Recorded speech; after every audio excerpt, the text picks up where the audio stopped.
Hi, this is Superintendent of the Exeter Township School District, Dr. Kimberly Miner, with important information about our pandemic reopening plan. As I'm sure you have seen in the news, several school districts have opted to move to full virtual for the beginning of the school year, including Downingtown, Springford, Pottstown, Norristown, Philadelphia School District, Antietam, and countless more. I have been thinking hard over the past couple of weeks about whether or not the conditions in our community allow us to open with the health and safety plan that we presented a few weeks ago. As you may recall, at that school board meeting, I presented a health and safety plan for a full reopen with a virtual option. That plan was written to be a plan that we would use in the green phase of this pandemic. Although it seems that the state has abandoned the concept of green, yellow, and red, that plan was written with a specific intention around how much virus would be in our community at the time we opened the schools.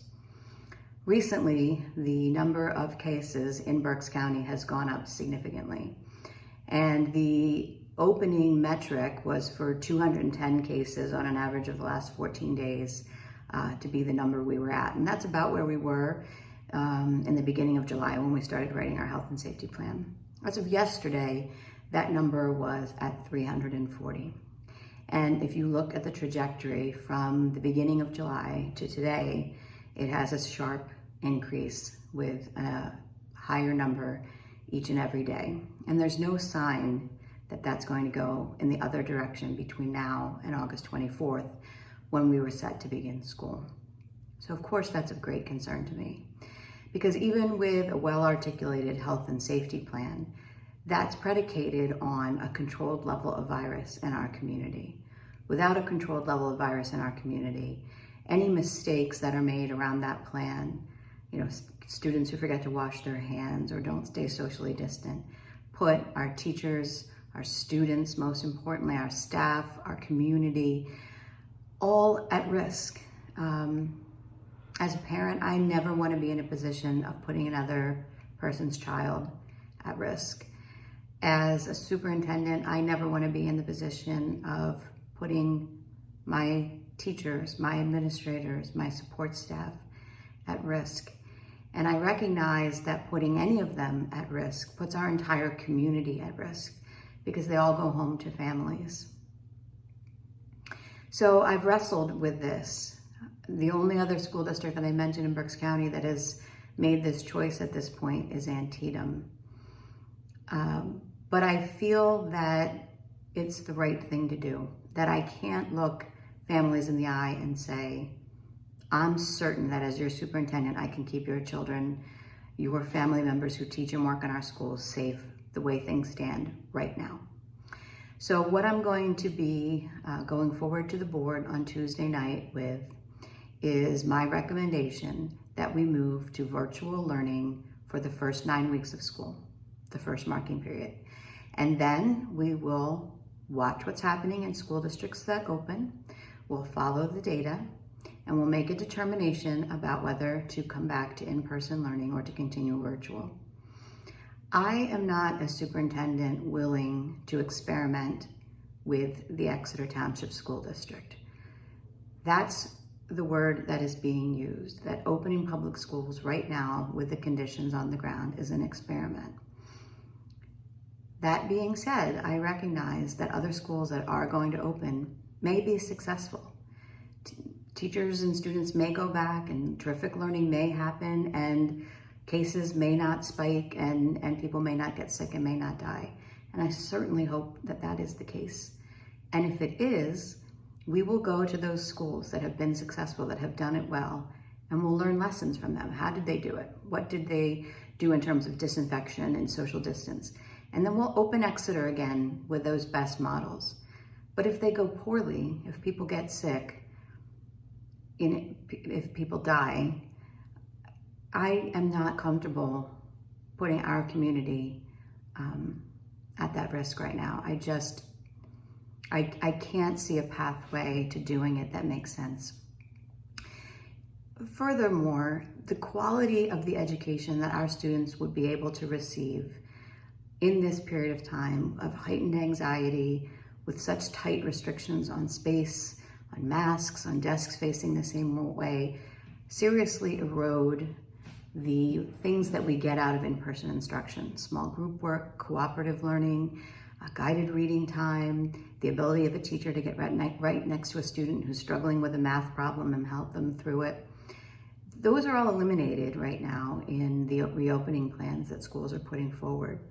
And so I had to ask myself, with school looking like that, could we do something that was of extremely high quality, far better than what we were able to do in the spring, virtually, and do it without the associated risk? And I firmly believe that we can. Our teams have been extremely hard at work, planning, purchasing, preparing for this possibility. So I want to tell you a little bit about that. We are in a position where we have Chromebooks available for every single student, so families won't have to share or worry that they won't have access during this time.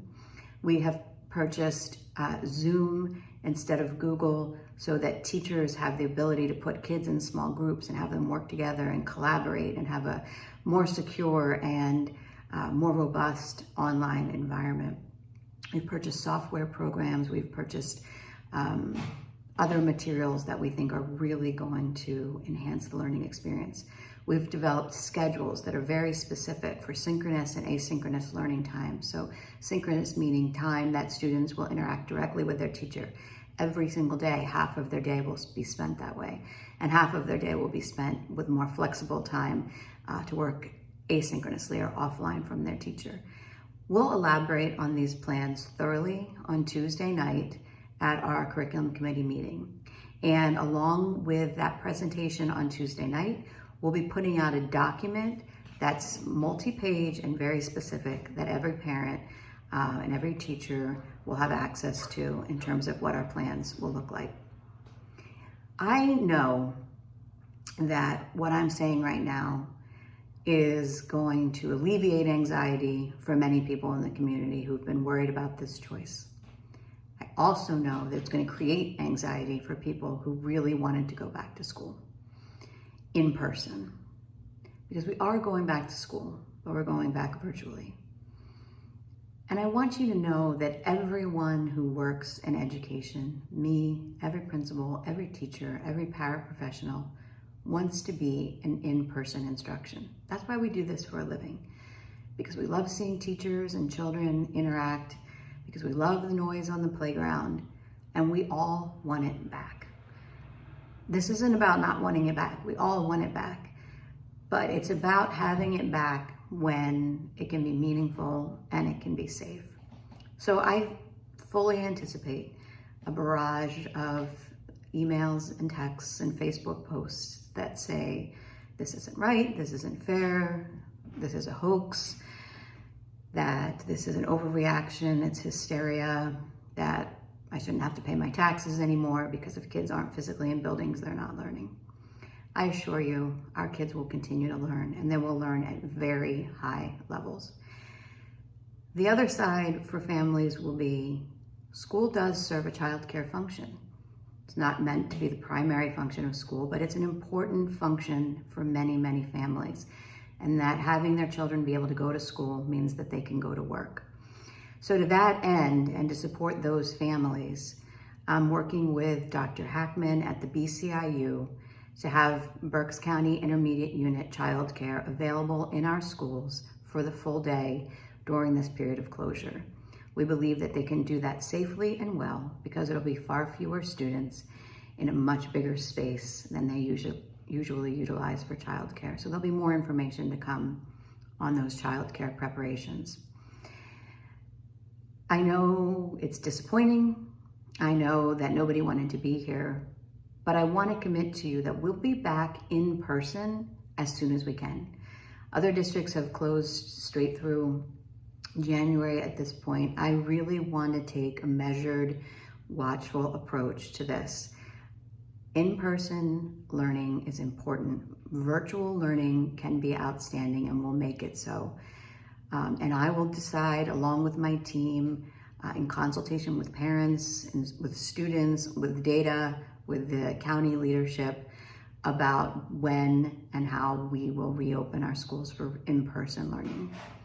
In the meantime, again, I would strongly encourage you to tune in to our curriculum meeting on Tuesday night, and if you can't, to get the documents that'll be on our website after Tuesday night, and to reach out to me or the principals if you have any questions about what this will look like in the fall. And I want you to know that I didn't make this decision alone. I asked every single member of our administrative team and every member of our internal task force, one at a time, did they believe that we should open for in-person learning or have our learning be fully virtual for the beginning of school? And every single one of them said, we need to be virtual for the start of school.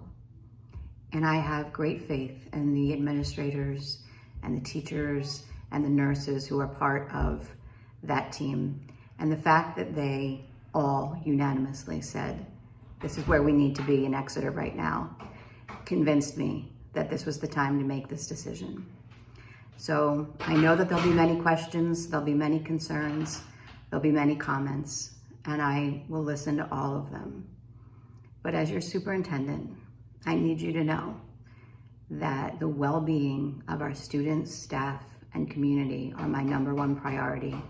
And that's why today I am announcing that I'm going to be asking the board on Tuesday to move forward with virtual learning for the first marking period, and then we'll reconsider after that point.